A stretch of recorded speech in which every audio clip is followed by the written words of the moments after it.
From Vassar College, this is Conversations at the Salt Line with Wesley Dixon. On this episode, a conversation with Cole Smith.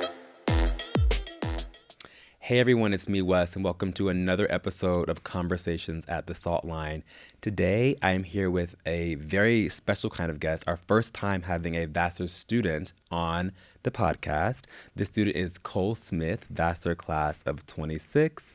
He is a film major and an English minor, works at Vassar as a student social media ambassador, and also just an all-around amazing person. So thank you for being here, Cole. Thanks for having me. Of course. How do you feel being the first student to be on the Vassar Salt Line podcast? I feel like you've made a grave mistake, but I guess we'll see. I don't make many mistakes, and you certainly are not one of them. I appreciate that. I'm happy to have you here. Thank you. We have a lot we are going to talk about in the course of the next few minutes, but I just want to sort of start in have you sort of not demystify, it's not really a mystery, but just sort of like flesh out what your experience like today, yesterday was like as a student. So like, what time did you wake up? Like, what did you eat at the D's? If you go to the D's, what classes did you take? What were they? How'd you like them? Just sort of like, tell me your student life in the last 24 to 48 hours. Yeah, well, this week's been a little different because I've had two like huge projects that I'm doing, and one of them is due tomorrow. It's the first cut of my senior thesis short film, so I've been up really late like editing for that. So I woke up today at like 11. Is that early or late? That feels a little late to me. Okay. But after that, I did go to the D's, and I got some watermelon and a muffin. Okay. And then so balanced. Super balanced, yeah. Only sugar in the morning is my rule. And then I went to my creative writing class. Cool. It's like a seminar kind of style where we like two people write a story every week, and then we'll like come in and workshop the stories, and then we also like have a reading that we discuss that week. So I was actually up today, so we did we workshopped my story and then one other one, and Cool. I got some good feedback. Yeah, That's so cool. and I came here. I love that. Well, just on that for a second, because I think it is so cool. How was the experience of actually getting the feedback on your short stories? Some people, particularly those who are creative and artistic, as of course you are, have different ways of taking feedback. They react to it differently. And I'm curious, like, for that particular experience with the short story, how was the feedback, and was it like helpful and meaningful to you? Yeah, it's great. The class is cool. We do, for the first half of the semester, we did like a certain kind of critique style, and then we just switched last week to a different type. So What were they? I'm curious. I actually don't. the first one, I can't remember what it's called, but the first one was just kind of basic. Like the person who wrote it is not allowed to talk the entire time. Like they can't ask any questions or do anything, and it's just people kind of just talking about their story. And then the one we just switched to, it's named after like a state, like Ohio or Idaho or something. And it's the person, we give like general feedback, and then the person is allowed to ask like a few questions, and then people ask neutral questions about the piece, which is like with no emotion, just like clarifying stuff. And then they can do like opinionated questions, and then like they ask like, are you fine with me giving an opinion about this thing or the other thing? And then if they say yes, then that's when they give the feedback. Is there one that you prefer, having done both now, is there one that you find more helpful or prefer as like the receiver or the giver? I think it's kind of nice to do the first one, because like you're not allowed to butt in, and like it kind of helps, honestly, because like you'll try and clarify something, but then someone will say something that without that clarification you realize, oh, this doesn't work more overall. So it does, it's a good thing. Yeah, That's so cool. Thank you for sharing. I Yeah. appreciate that. I asked because it's always fun to sort of hear how people do these different sort of like either feedback sessions or like debrief sessions. And I was part of a working group doing some branding for an organization one time. And the person leading that working group had us go around, and we were like evaluating different either concepts that they had given to us or like even different firms we were trying to pick between. And the person who led our internal working group had this practice of everyone going around saying like one good thing first, like no negative thing, just everyone just says one positive thing, and then everyone says one sort of negative thing separate, like after that. And it was very helpful to sort of like make everyone say, like in a formulaic way, something like positive thing they liked, and then separately do like the negative feedback, if you will. I don't know. Yeah. I'd never done that, but it was an interesting way to sort of help guide our debrief of our session. So I just love hearing when there's like different ways people think about giving critique or feedback. So Yeah. thank you for sharing. So that way you don't have to analyze like, am I getting more good feedback or bad feedback? It's just Right. like all out there. You have it all on the table. Yeah. Exactly. Well, thank you for that. So I want to circle back a little bit because we're here with you today. We're going to talk about parts of your Vassar experience, but I also want to sort of hear, I want to hear, but I think the listeners want to hear more about your journey to Vassar. Obviously, each student's journey is very different. People come from, I think in a beautiful way, come from all over the world, all over the country, have different interests, different journeys, all those things. So I don't mean to imply that yours is like standard, typical, or like the norm, but you're here in front of me. And so I would love to hear just your pathway to Vassar before we sort of delve into more things that have happened with you at Vassar. Yeah. I mean, I think it was pretty typical, honestly. I was just applying to a bunch of schools and... What, where are you from, first of all, honey? Oh, first of all, I'm from Connecticut. Okay. Shout out the Connecticutians out there. And then, yeah, I went to just like a normal public school, and I was like trying to get into like all the AP and the honors classes to try and just make my chances of getting into school a lot easier. Yeah. I always kind of hated school, honestly. I'm not an academic in any way. Like, there was a class where I wrote 3 book reports in a row without having read the book, and after that, I was just like, academia it doesn't click for me. It doesn't do it for me. I don't see a point. And so that was kind of a struggle, like doing that work without really caring about what I was doing. Yeah. But I knew everyone just kept saying, like, once you get to college, it's different. You can actually do what you want to do. So I applied to a bunch of schools. It was between here and BU in Boston, and I came to campus for the admitted students day, and I just saw like how gorgeous it is here, and I'm like, okay, yeah, this is where I'm gonna be. Yeah. And then I got in, and they were right. Like, I love my classes. I love everything that I'm doing, and it really has kind of opened my mind to what academia can be, and just the different paths, like you were saying, that really truly are one for everybody. That's so cool. Well, of course, when you said you're not academic at all, I was like, he's not being truthful, because we just started the conversation with you giving like a very helpful survey of the different kinds of critique styles and creative writing or whatever. So I'm like, clearly he is like a thoughtful, intellectual person. They captured me back. We captured you back in. I'm happy to hear that. So when you got to Vassar, how did you think about like establishing your major, your foci in terms of like what you wanted to study? What was that process like? What was the experience like for you actually like arriving at a place that you were happy about spending some time at in terms of your academic areas of focus? Yeah. Well, the honest reason I wanted to be a film major is that it was the only thing I like knew for sure wouldn't involve math. But the other reason is that I did a lot of like improv and stand up and stuff in high school, and I just kind of loved like entertainment and just movies and shows. And so it seemed like I didn't really realize until I got here that those are like jobs people can actually kind of have. Yeah. And so when I saw people like, I want to be a producer, an editor, or like a PA on this certain specific type of documentary, I'm like, oh, there's so many jobs here that I had no idea about. And then so I kind of dove into that world, and everything just kind of opened up, and it was really cool. That's so cool. So as a film major, talk me through some of like the experiences you've had in your department, like the classes you've taken, the projects you've worked on, things you've learned. I'm just so curious what, after sort of this like initial exposure was like, what the experience was then thereafter. Yeah, the Vassar program specifically is very like theory and history focused in terms of film. I haven't done much actual production, I would say, but this semester I was able to make a senior short film like I was talking about, and that's been just an amazing like hands-on learning experience. And so I do feel like I've been able to get both. And the thing about the film department is that it's small enough where everyone really helps each other out and learning, and everyone's really passionate about it. So if you need someone to really like help you out on a set and like you're in a pinch, someone will just always be there.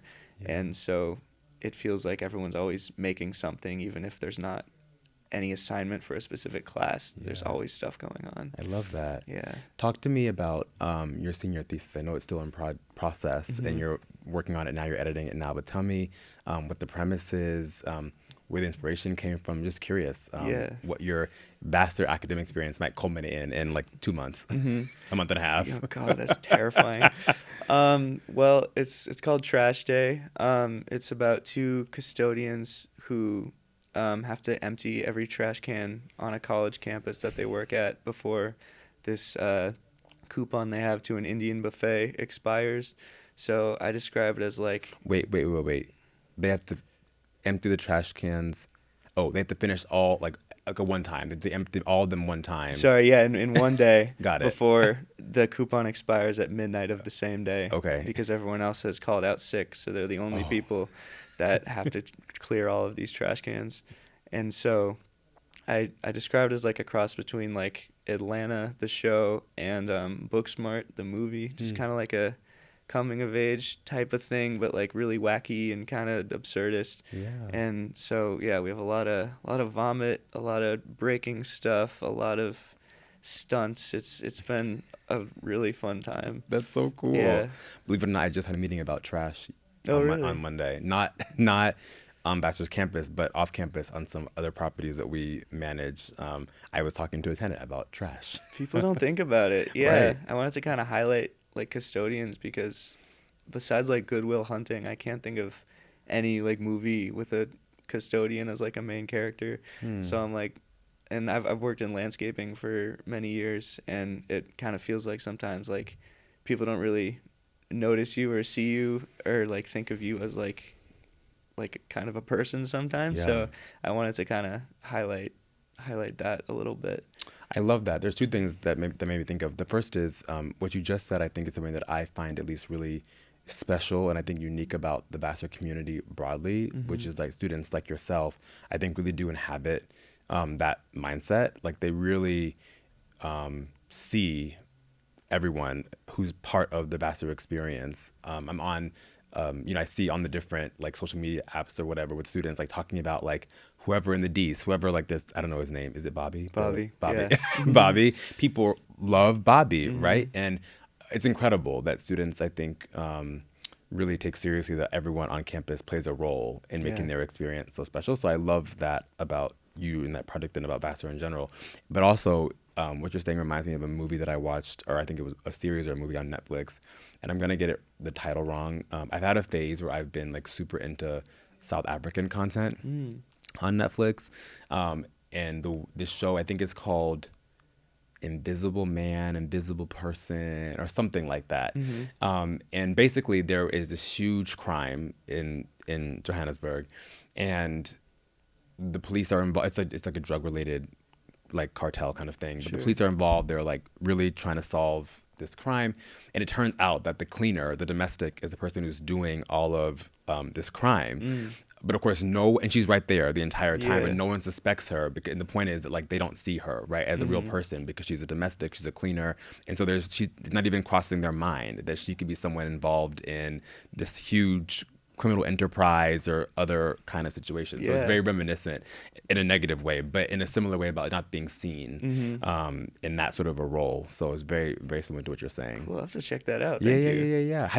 What was the process for developing the either screenplay or the script for your project? Like, did you interview custodians, talk to custodians? Tell us about how you develop different parts of your project. Yeah. So the class starts, it's a 2-semester class. They're separate. You don't have to take them together, but people usually do. Okay. One was writing the short film, so it taught you how to write a short film. And so that's kind of where I developed the idea.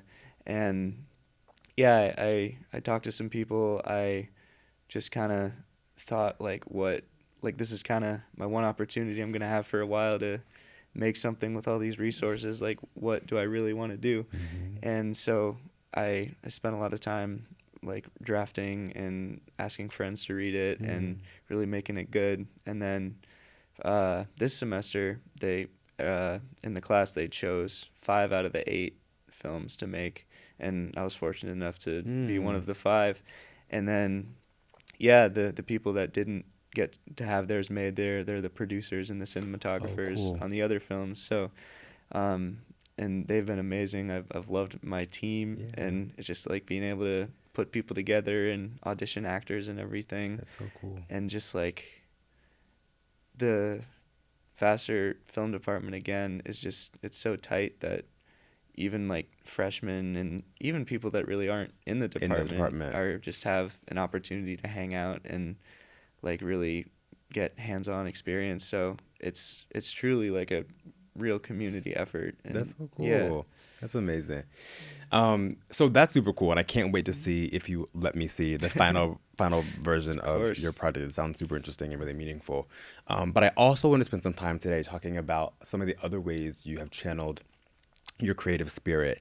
In fact, you maybe produced your first short starting the last 8 or 9 months as part of your senior project. But I know, and others might know, that you have been creative in producing other kinds of content, other kinds of creative things well before you started working on your senior project. So tell us, for those who don't know, the ways in which you have also been able to channel some of your creative pursuits and ideas beyond your like Vassar classroom experience. Yeah. So in June of this year, I started June of last year, you mean? June of last year. We haven't gotten to June of this year. June of last year, I started like making a bunch of like skits and stuff on social media, just like Instagram and TikTok. And it was inspired by I was like an intern over the summer for this alumni named John Mason. He's a talent manager and super awesome guy. And he just he's like an agent like for actors, but he's kind of a more like personalized, hands-on approach.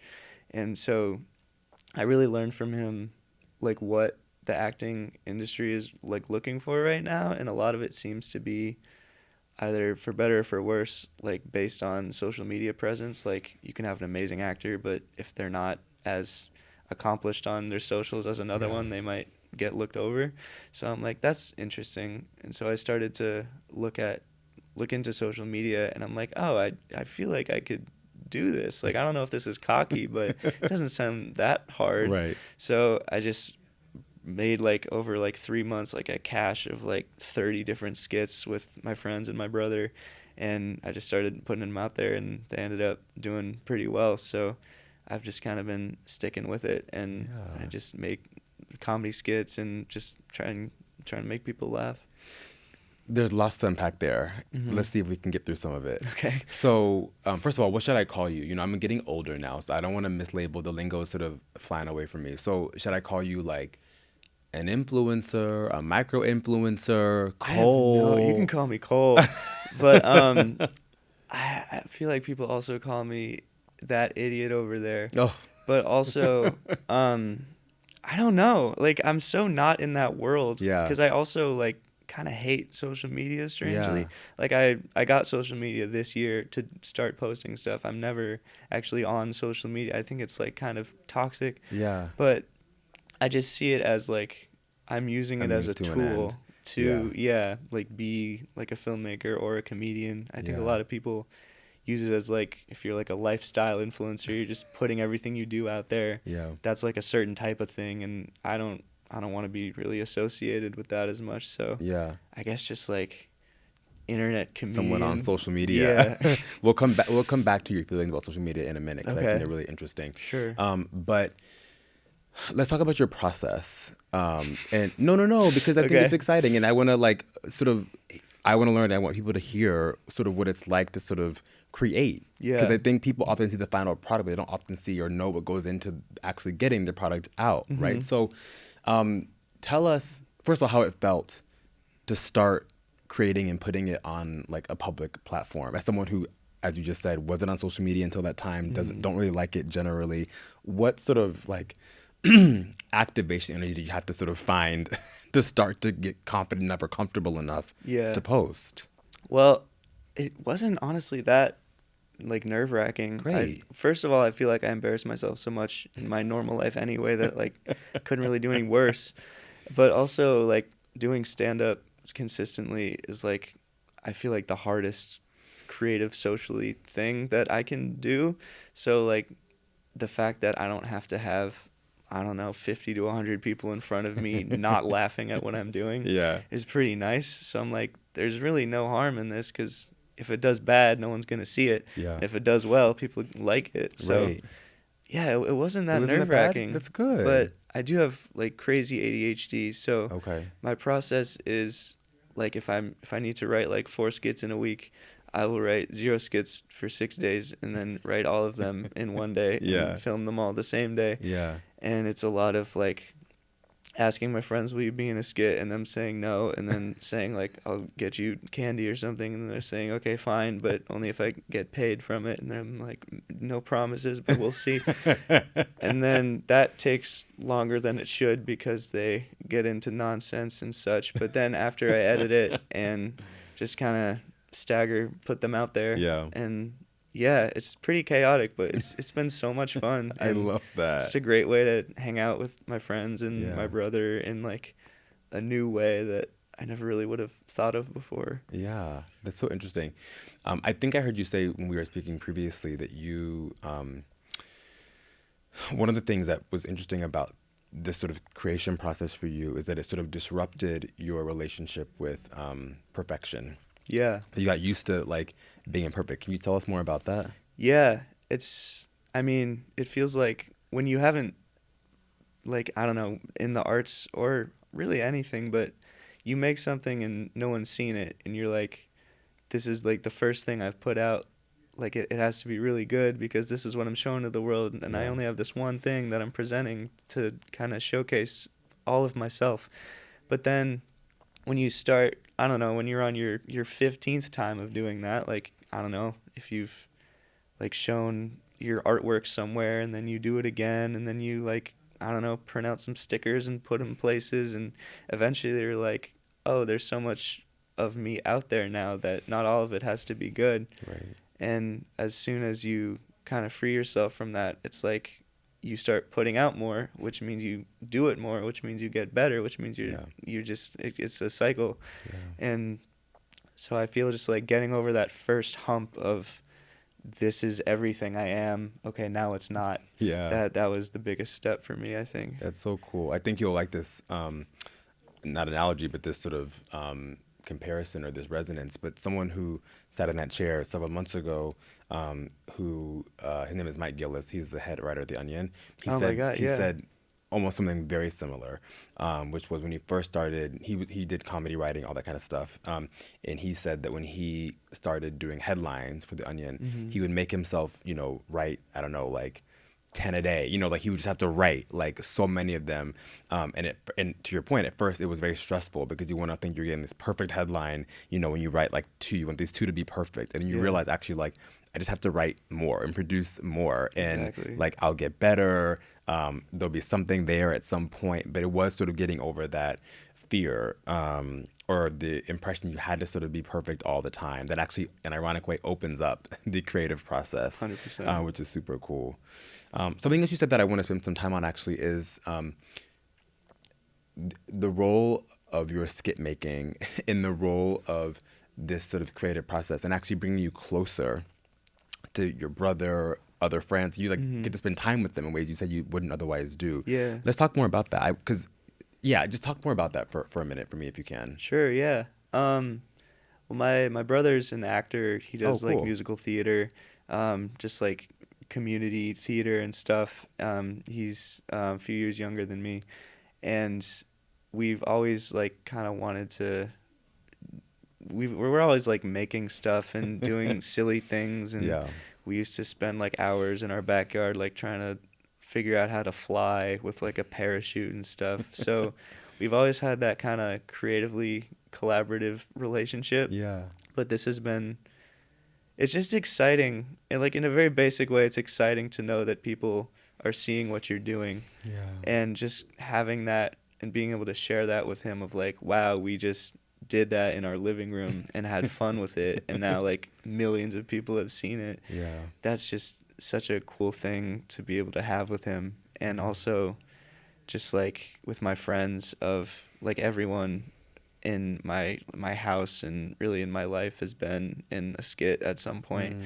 And it's just like it feels like my mom always says this is like your portfolio and kind of like a photo album to be able to like look back on all these memories and kind of just see like what styles you were trying at one point and like who's doing what over here. And I don't know, you can kind of see different arcs of my life in things a little bit. So it's just been so enriching that I've been able to share that with people. Oh, that's so generous of you to share it, to invite people in to share it with you. I think is also a testament to you. Yeah. 'Cause not everyone, I think, invites their community into their artistry, and so I think that's a testament to who you are as a person. I'm just so happy they're willing to do it Yeah. most of the time.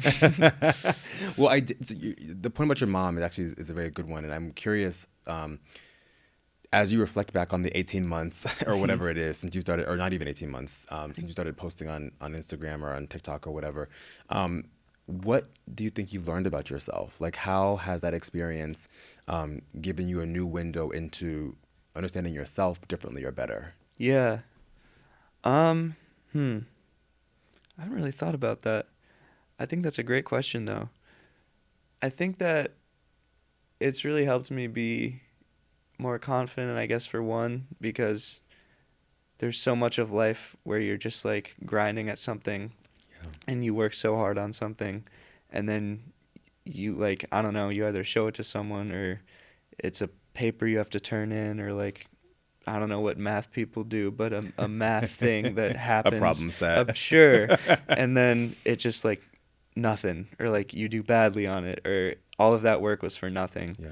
And then I feel like I've had a long time of doing things like that, and then this is one of those rare things in life where it's been paying off in a big way, and that's just really cool to see. Like, oh, I'm doing a thing that I thought I wasn't very good at, and now it seems like I am relatively good at it. So that's exciting, and that kind of really jump-started me just, again, like putting things out there without having to worry about it being perfect, because it's like, now that I know that there's an audience for this, it's like people like what I'm doing, and so I don't have to worry about being the best all the time. Yeah. It's funny because, of course, I went on your TikTok yesterday or this morning or whatever. I'd seen it before, but I wanted to see what was most recent before we talked. And I find this stuff really interesting and really funny. And at the same time, it's funny because, as you know, you experience it more than I, and we just spoke about it rather. There is variability in terms of engagement or uptake of a variety of your skits. And I don't mean that with any disrespect, obviously. No, I'm it's just very reporting true. that as like an observational thing. And so, but it sounds so cool to hear you say, well, I'm intimating from what you said, that you're okay with that, right? Like, they don't all have to be viral or like super successful or like highly engaged. Like, as long as it seems like, I guess the metric of success is just like consistency, continuity, and commitment. Yeah. Right? Like, that is what's important, and just to keep doing it, as opposed to sort of having everything be like viral. Is that fair to say? For sure. I always look to like SNL as my example. Not like I'm not at that level. That's not what I mean. I just like, it's been on for 50 years now, and like some entire seasons people just agree were absolute garbage, but it's still considered one of the greatest accomplishments in TV ever. Yeah. And so just like when you're on a deadline of doing stuff creatively, it's just like not everything's gonna work, and that's just fine, because it's all part of it. Yeah. Let's talk about one of your most quote unquote viral moments. There is someone who, I don't know if the listeners know who this person is. We have a wide range of listeners. So I don't know, it's hard to pinpoint what they know in pop culture or not. But you had someone who I think some folks think is relatively well known and popular in pop culture engage one of your skits. Can you tell us about that? Yeah. So the person is Keke Palmer. She's an actor and a comedian. She was a child actor also. And I don't know if you know the show Hot Ones with Sean Evans. He's the bald guy that eats the spicy wings with celebrities. She was on that show, and he had said at one point that he like if he could have like his dream guest, it would be her because he had a crush on her. And I think they like during the podcast they like kissed at one point or something.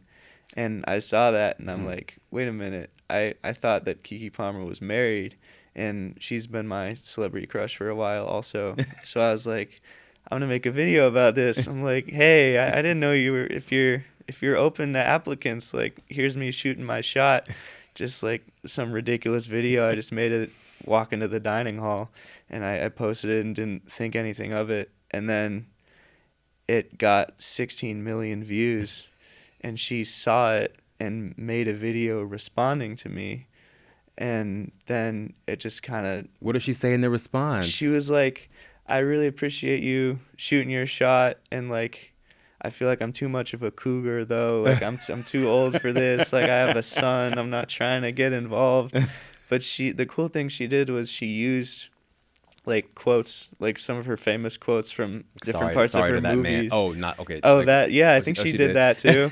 And yeah, she used them in her response to me, and it was really sweet of her. I could tell she had put in some effort, and it was really nice. And so yeah, I made a response to that, and then just like started getting on all these like news platforms and stuff. Like I was on the news in Atlanta, and I didn't even know it until like a month later. Like, what is happening right now? But yeah, that was the most surreal moment for sure. But I'm very grateful to Keke Palmer for kind of boosting me a little bit. How did that feel? I mean, to be someone who 9-10 months ago wasn't on social media, was a relatively like anonymous or like private citizen. I mean, you still are, but like you weren't sort of known in that way or seen in that way. To then a few months later being on the local 11 Alive in Atlanta or whatever it is, right? How did that feel? Did you feel good during that? Was it overwhelming for you? What were the range of emotions you felt during that whole experience? Yeah, well, it was a little scary. Like I'd had stuff go viral before, but certainly nothing like that. And just the fact that like people started recognizing me on campus, that was like really weird. And that like, I don't know, because I'm a big introvert, so I don't like talking to people all that much. But at the same time, we've been talking for like 35 minutes. This is the most I've talked to someone maybe in 5 years. But like the things I want to do, like film and comedy and stuff, the only real way to do those to make a living is to get famous and known. Yeah. Put yourself out there. So it felt good because it kind of felt like a step in that direction. Building the muscle. Yeah. But at the same time, just personally, I was like, this is terrifying. Like, just please stop getting views. Like, I want this to end now. And it has mostly. But it was the most bizarre thing. I thought maybe 200 people would see it. And 16 million. 16 million. It's incredible. Insane. Well, earlier you said, I asked that in part because earlier, and this is not contradictory, it's just an interesting thing to think about together. You said earlier that you liked the fact that your brother and you's work that you're doing in your living room was like being seen, right? That people were like seeing something that you enjoyed doing, and you didn't say it like this, but you were bringing sort of joy or an experience to people who were able to see what you all were doing. So it's funny because in some ways, of course, like being seen is affirming and exciting and life-giving. And I guess there's a tipping point in which like being seen is those things plus like anxiety invoking, like nerve-wracking, all those kinds of things, right? Sure. And so I think it sort of is an interesting case study of the paradoxical nature of some of these kinds of experiences. Yeah, definitely. I feel bad for like, I don't know, like Taylor Swift. She'll never be able to live a normal life. But just like, I feel like being like a writer or like a voice actor would be kind of the sweet spot, because no one really knows what you look like. Like, you're able to do the creative stuff you love to do, but no one bugs you. So people that got that job, that's pretty sweet. I just saw a video the other day about a woman whose name I don't remember, but the woman who is the voice of the Metro in DC. Oh my God, yeah. And I think honestly, when they did this, I don't know, in the 70s or 80s, whenever it was an honest open competition. People just sort of submitted. They left voicemails at the time. There was Wow. the call, left the voicemail. And they had a short list of people I think that came in and then auditioned in person or whatever. That's so funny. But so it's so funny because her voice has been the voice of the Metro in DC forever. Yeah. She's a regular random citizen living somewhere. People have no clue what she looks like. I mean, they could look her up, but day to day, they don't know what she looks like. It's like one of the most famous voices ever. Yes, Yeah. exactly. So I can appreciate you saying that that's a cool sort of like sweet spot, perfect kind of place to be as someone who wants their art and their voice known and recognized, not at the expense of like their whole personhood exactly. being on display. That's so interesting. I want to go back to something you said earlier because I think it's quite interesting about you hating technology. I think that's how you said it. And I have a sense of what you mean, but I'd love to hear a little bit more from you about what your relationship is with technology. In part, it's interesting, I think, because we talked for the last few minutes about how instrumental technology has been for a particular part of your, at least recent past and hopefully your future. Yeah. So I'm curious how those things exist together in your life. Yeah. It's tough because I grew up, I'm very thankful to my parents. They didn't let me or my brother like have screens or anything really till we were much older. Like I didn't get a phone till I was like a sophomore in high school. Okay, wow. Like we weren't like on iPads at all. Like the only stuff we watched was like Zaboomafoo on PBS Kids and they were just very, very disciplined about us not interacting much with technology, and instead we would just go to the library. Like I wanted to be a librarian when I was little, which my friends make fun of me for, but I would just like get countless books out every week and just read. And that's, I mean, it sounds so cliche, but that really is, I feel like, what helped me kind of build creativity and really figure out who I am without the influence of like the media world just coming at you all the time. Yeah. And yeah, I really didn't have social media till this year, and now that I'm on it, it's so addicting just to doom scroll at night sometimes, but I really try to stay off of it and not really engage with content that's not specifically like other people doing stand-up or sketch comedy, because it just feels it's just there's so much negativity all the time, and it's so easy to get swept up in it, and I don't know, even like radicalized sometimes. But certainly. Yeah, I think I like it as a tool. Yeah. I wouldn't want to like do TikTok or like be a YouTuber or anything. That's not my goal. Like you said, I'm using it as a means to an end, hopefully. But again, I'm very thankful for it, and like I am fully using it. So I am a total hypocrite in some ways. No, you're a human. But my mom says a lot of wise things, but she said that if you want to like do art or do something you love but still make money, you take what you like to do and add tech to it. So like what I'm doing, like if you want to be a writer, then like write for like TV or for movies. If I don't know, even just like a small example, like if you're debating between being a plumber or an electrician, like go the electrician route. Like technology is just so ingrained into our society, and so it'll always be so important now and people value it, unfortunately, so much that you get paid well. And if you can find that sweet spot of, yes, I'm working with technology, but at the base level, this is the animating thing. my like fundamental interest in some way. So that's kind of what I tried to do with it. That's so interesting. Thank you for sharing. Relatedly, I think when we spoke earlier, you were mentioning to me that I believe your parents, are they both therapists? They're both therapists. That's so interesting. It's a lot. Well, first of all, before my question, have they been the source of any skits for you? One could imagine having two parents as therapists is a lot of content. Like you have a lot of situational things you can pull from. Not that your parents, I'm sure, are lovely people. Shout out to you all. But it's funny to have two parents as therapists, two therapists as parents. Have they been the source of any of your content at all? Strangely, no. Like I really haven't tapped into that at all, which is like a huge like pool that I should. That's a very good idea. You're welcome. Actually, I think you might be seeing that up on TikTok pretty soon. You're welcome. Yeah. It's so funny. One of my you're far too young to, which is crazy for me to say. That means I'm super, super old. But you're far too young to know this show. But there's a show called A Different World. Do you know that show? Oh yeah. Okay, Yeah. I stand corrected.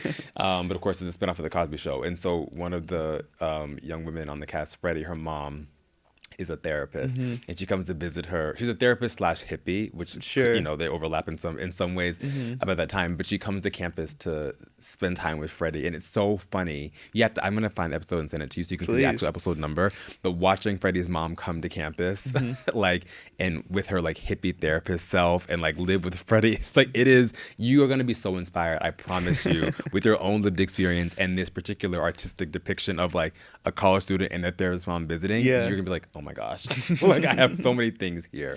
So that's super cool. But what I wanted to ask though was, I would ask you to zoom out from your particular experience if you can. Sure.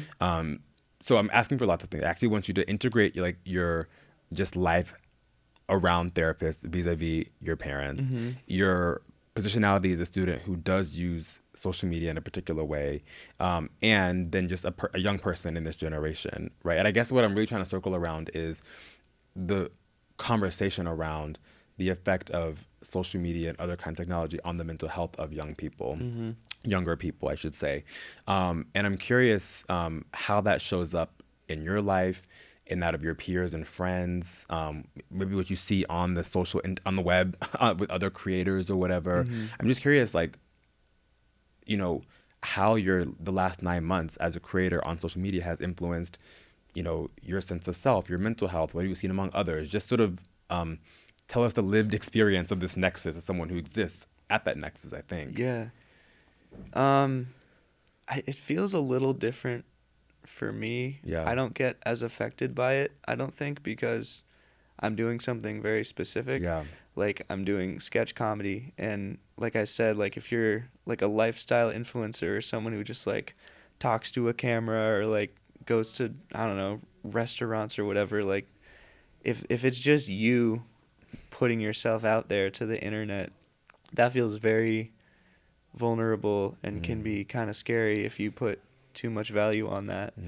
But because I'm trying to use it as a tool, I don't really feel that at all. It doesn't really negatively affect me all that much. Sometimes I'll have a long stretch where I'll think a bunch of things in a row are really funny, and then none of them do well at all. And it's kind of oh, that's just kind of a nasty feeling. But I wouldn't say any of it affects my self-esteem. Yeah. And I think that does come from having therapist parents. And I think that also comes from running, not to have a cliche metaphor, but it really is just physical running, you mean? Physical running, yeah. I was a big runner in high school. I did track and cross country. And there are people that care about what place they're in and people that care about their personal best time. And just that intrinsic motivation, I think if you can stick with that and really not care about where you are in relation to other people, which is so hard, but if you can even do that a little bit and really just focus on, am I doing the best job that I think I'm doing, and can I be better now than I was yesterday? If that's really all that matters to you, then you're not gonna be affected by any of it. But I do think that now it seems like in high school people were very negatively socially affected by social media in terms of who their friends are, or they're feeling left out, or just hearing stuff that they don't want to hear.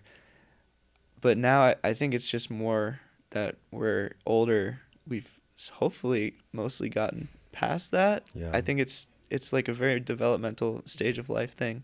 That stuff is when you're younger, and I think that's really hard for a lot of people. Now it just seems more like I'm addicted to watching videos on my phone, and I should be doing other stuff. But it's not. I mean, now I guess maybe it's more online dating and stuff. That can kind of get into that same field as it felt like in high school a little bit. But thankfully, it seems like people kind of grow out of it a little bit, strangely. Yeah. Thank you for sharing that. And I guess, not that I'm neither your parent nor your therapist, but I am curious, how have you thought about, what are if you have any leading indicators, if you will, how do you assess if you're still in a healthy relationship with technology and social media? Like, what are sort of the things that you think about or feel or intuit that let you know, okay, like this relationship is still, I'm aware of it, I know my boundaries, I'm using it in the way that I want to use it. Like, how do you make sure that you're always where you want to be in that relationship? I think if I post a video, and it does badly, and that like puts a damper on my day, I'm like, okay, I need to pull back from this a little bit. Like I can be disappointed for like a second, and that's fine, but then if it like sticks with me throughout the whole day and I'm like really thinking about like, damn, what could I have done better? Like, why didn't this do well? Yeah.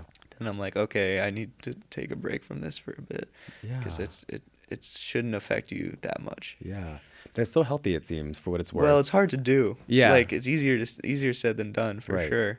And I have struggled with that a little bit, especially more in the beginning. But yeah, I think I've kind of been able to slow down and not post as much if I need a break, and just like try and not put all my eggs in one basket with that type of stuff.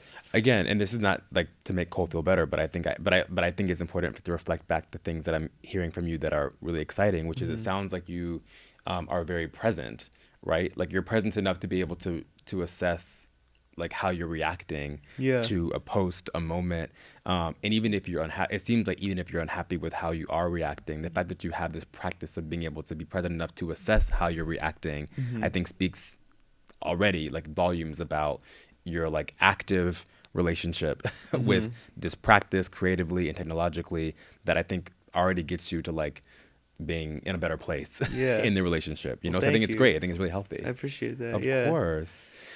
Cole, I want us to do a couple of things to sort of start to bring our conversation to a close. Sure. That I think are in line with what we talked about heretofore. So the first is I have this very cool Vassar mug. Okay, very nice. Branding is very important. Of course. And I have two colors of stickies in here. Okay. There's a pink and a white. Sure. And so I want you to take out one of each, and then separately, would love for you to do sort of an improv or like skit or whatever on the fly, inspired by whatever is on both of those like pieces of paper. All right, does that make sense? Yeah. Okay, perfect. I don't know what many of these things say, so it's a surprise to me too. Which one first? Does it whichever matter? Whichever one you want. I like to monologue, so we'll see. So tell us what it says. Matthew Vassar's beer recipe. Okay. Yeah. Well, I guess like we are the Brewers, of course, but we don't have a mascot. We have the Brewers mascot, but we don't have a mascot because you can't have your school's mascot be a beer stein. But I think if you could, like, I feel like Ohio State, that would be their mascot as well. But I don't know. It's just weird that like our mascot is like letters or an old man, and there's no real actual mascot that we've got. But maybe if we found Vassar's beer recipe, we could kind of like dissect it a little and kind of find a mascot from there, I guess. Like if it's something weird, like why was he a beer brewer? I don't even know. Okay, so why was he such a famous beer brewer? Like if you name a school, that's what you want people to focus on. It's like his hippie side project, like your dad making kombucha in the garage. He was just so proud of it. But yeah, I guess like what makes his beer so good? Like is it the hops? Does he put a little cinnamon in there? Like we could be the Vassar Cinnamons. We could just kind of figure out what really makes him tick.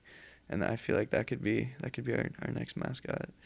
I love it. Thank you. The Vassar Cinnamons. I think that's I like that. That is very unique. Ready for number 2? Let's do it. Okay, perfect. It's a pink piece of paper now. Bubbles. Okay. For some reason, my mom is like she's like a very low level survivalist conspiratory theory type of thing.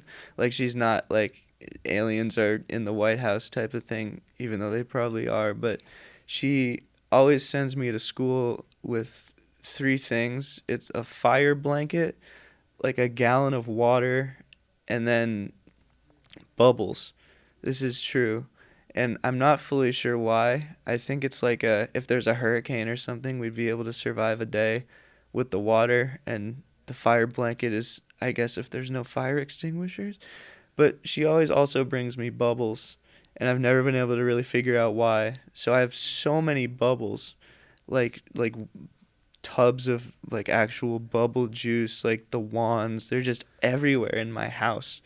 And so I have to figure out why my mom wants me to blow bubbles so badly. And maybe it's like if you blow one, it'll like trap some oxygen. If there's like a carbon monoxide, you can just grab it out of the sky and take a bite or something. But I gotta ask her about that. I love it. Yeah. Perfect. Amazing. Do you actually have bubbles in your... Yeah, there's so many. Oh It's my like gosh. probably a gallon worth of bubble stuff. There's probably an incredibly beautiful story that's going to come when you ask your mom why she gives you these bubbles. I hope so, because if Yes. it's weird, I'll be like, what are you doing, You Mom? can take these back. Yeah. I love that. Thank you for indulging us. Sure. And thank you for demonstrating some very fun, creative muscles you have. Oh, yeah.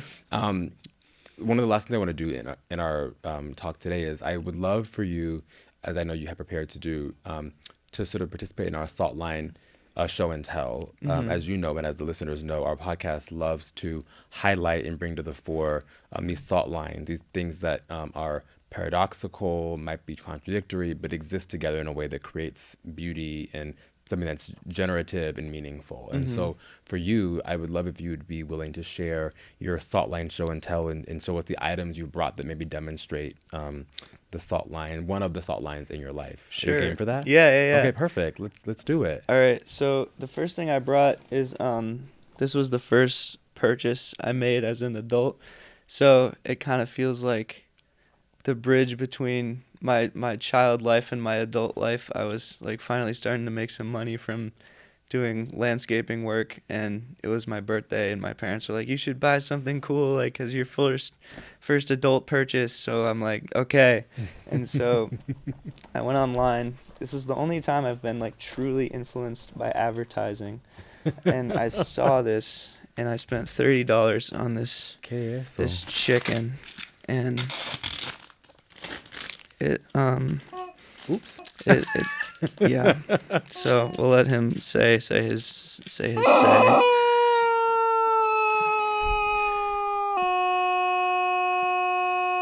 So still one of my favorite things I've bought, I would say. But I really feel like this encapsulates my adult life and like who I want to be, and just kind of the eloquence with which I want to live my life. So that's number one. And then Cole, please. number two is peas. Are those real peas? Yeah, these are from the Dees. This is real. I think there's been less than 5 days in my Vassar career that I have not had this amount of peas for at least one of my meals. Like, I really love peas. And so, I don't know, I just feel like peas kind of encapsulates, like, the freedom I have at school. Like, I don't know, my parents are, this is weird, but when I was in high school, my parents were, like, always trying to make me eat lettuce, and we never had peas. And I was like, can we please have peas? And they would always say, no, we're having lettuce. And so the peas kind of, for me, show, like, what freedom can be, because it's like, screw you, Mom and Dad, I can have as many peas as I want. And so I now have peas, like, every day. And that feels like what college is to me. I love it. Yeah, exactly. Are those peas? I love those. You want some? Thank you for offering it. So generous of you. I'm going to politely decline. That's fine. But as ridiculous and absurd and entertaining as these items are, I do appreciate the real meaning behind them, because there is real meaning behind them. And I love that it can be both entertaining and meaningful. I'm gonna tell you, I'm concerned because these peas look unseasoned, honey. I'm gonna be honest with you. They're not salted. I can tell. There's no diversity of anything on them peas. There's no salt, there's no pepper. I can tell. They're very but raw. But you're eating them as if you enjoy them like that. Is that No, true? I do. Yeah, no, this is like legitimately the amount of peas I eat on a daily basis. Like that. Yes. Sociopathic behavior. I know. I've been told I need to Sociopathic behavior, mix my it love. up, but Yeah, add a little bit of something. But Cole, in all seriousness, it's been such a joy having you on the podcast today. thank you for having me. Oh, I'm so happy to have you here. And for me, one of the things that I think is so exciting about your life, your experience at Vassar, and what we talked about, is that you have demonstrated, I think, that technology and comedy can be divisive, but you've chosen to make them communal in ways that bring people together, in ways that people build experiences, have experiences that are meaningful and are substantive and not vapid together. So I'm happy that we were able to talk about that today, and happy you're living a life that sort of embodies those kinds of things. Thank you so much. This has been amazing. I really appreciate the opportunity. I'm happy you're able to have your piece on camera. Yeah, thank you. You're so welcome. Cheers. And cheers to you all, and thank you for tuning in to another episode of Conversations at the Salt Line. We'll talk to you soon. Have a good one.